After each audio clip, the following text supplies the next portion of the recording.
conscious acceptance of sacrifice, departure from Serbia, impossibilium nihil est obligatio. Celsus Jr., there is no obligation on the impossible. It was clear to me that in a country ruled by a brutal dictatorship with such a strong anti-Serb spirit, it was impossible to bring about any change, neither in the political nor in the cultural and scientific fields. The first step was to dispel historical lies and deceptions, but there were no conditions for that in Serbia.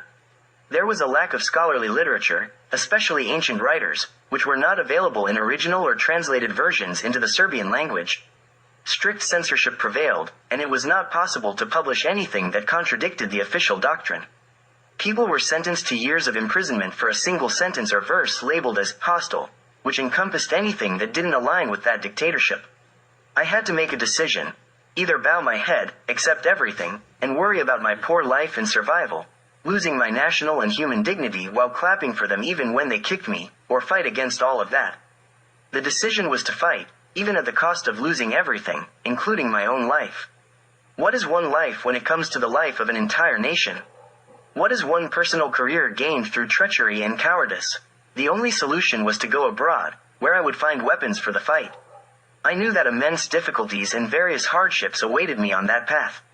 Others went abroad to find a better life, earn money and property, or escape from the persecution of political enemies.